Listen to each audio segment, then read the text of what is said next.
ભગતિ સહિત મુનિયા દીને ભક્તિ સહિત મુનિયા દીને પ્રગટે અગ્નિ ચરુ કરલીને પ્રગટે અગ્નિ ચરુ કરલીને અવધપુરી રઘુકુલ મુનિરાવ અવધપુરી રઘુકુલ મુનિરાવ યજ્ઞમાંથી યજ્ઞ નારાયણ ભગવાન ચરુનો પ્રસાદ લઈને પ્રગટ થયા અને દશરથ રાજાને પ્રસાદ આપ્યો અને કહ્યું, લ્યો મહારાજ, આ તમારી 3 રાણીઓને પ્રસાદ આપો.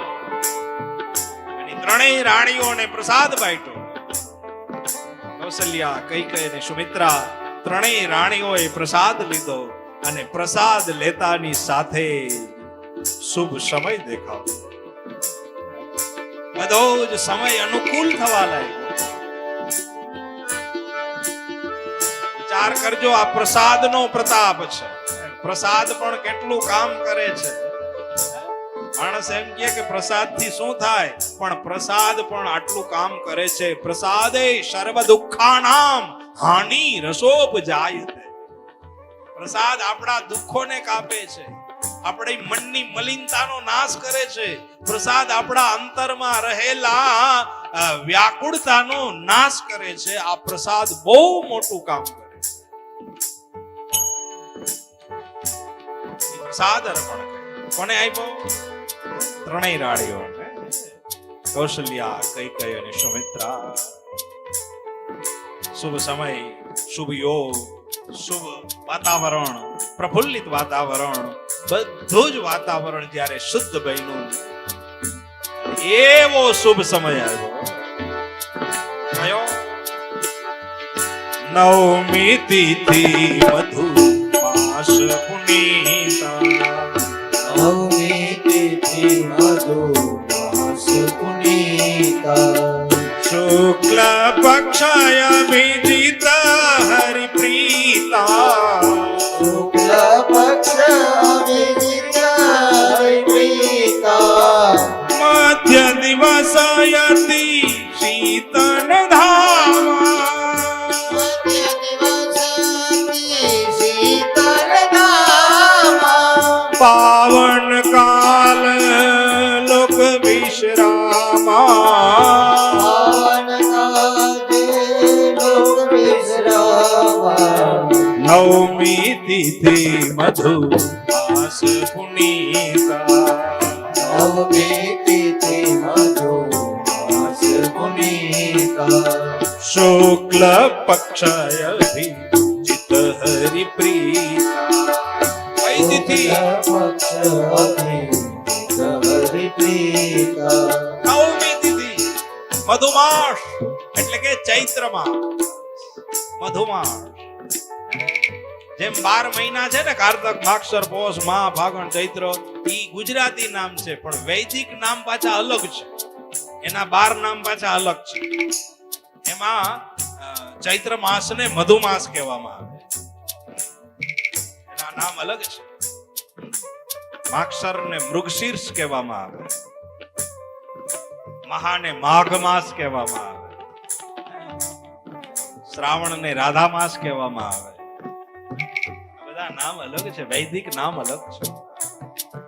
મધુમાસ, અને એમાંય શુક્લ પક્ષ, અને શુક્લ પક્ષમાં નવમીમાં અભિજીત નક્ષત્ર, અભિજીત મુહૂર્ત,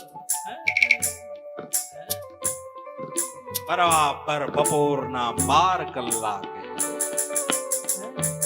મધ્ય દિવસયતિ શીતન ધામા. મધ્ય દિવસતી શીતલ ધામા. પાવન કાલ લોક વિશ્રામા. પાવન કાજે લોક વિશ્રામા. પાવન કાલ લોક વિશ્રામા.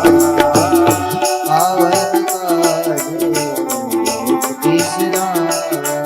નવમી તિથિ મધુમાસ પુનીતા. નવમી તિથિ મધુમાસ પુનીતા. શુક્લ પક્ષ अभिजित हरिप्रीता सकलपक्ष अभिजित हरिप्रीता मध्य दिवस यति शीतल धामा यदि वसति शीतलधामा पावन काल लोक विश्रामा सब कई भाव से विश्रामा मध्य दिवस यति शीतल धामा मध्य दिवस यति शीतलधामा पावन काल लोक विश्रामा पावन काज लोक विश्रामा नवमी तिथि मधुमास पुनीता નવમી તિથિ મધુમાસ પુનીતા નવમી તિથિ નમન કરું છું જે તિથિને જેમાં રામ પ્રગટ થયા અને એવી તિથિ એવો સમય એવો શુભ સમય યોગ રાશિ નક્ષત્રો એ બધું મૂળ સ્થિતિમાં આવી ગયો બરાબર બપોરના 12 કલાક મધ્યાહન સમયે ચતુર્ભુજ સ્વરૂપે ભગવાન કૌશલ્યા માતાની આગળ પ્રગટ થયા ભગવાને કહ્યું માં હું તારો બાળક થઈને આવ્યો છું ઓહો સ્વરૂપ તો પિતાનું લીધું છે બાળક થઈને આવ્યા છો તો બાળક બનો એટલે ભગવાન નાના બનવા લાગ્યા ઓર નાના દ્વિભુજ સ્વરૂપ નવજાત શિશુ હોય એવું સ્વરૂપ લીધું કહ્યું માં હવે બરાબર તો કે ના હજી બરાબર નહીં કેમ તો કે નાનું બાળક કોઈ બોલતું થોડું હોય તમે તો બોલો છો નાનું બાળક શું કરતું હોય તો કે રડતું હોય તમારે રડવું પડશે ભગવાન કે મારા ઉપર દુઃખ શું આવ્યું કે મારે રડવું પડે ત્યારે કૌશલ્યા માતાએ કહ્યું કે તમારા ઉપર દુઃખ નથી આવ્યું તમારા ભક્તો ઉપર દુઃખ આવ્યું છે એટલે તો તમારો અવતાર विप्रधेनु सुर संत ही लीन मनुज अवतार निज इच्छा निर्मित तनु माया गुण गोपाल सियावर रामचंद्र की जय पवन सुत हनुमान की जय बोलो भाई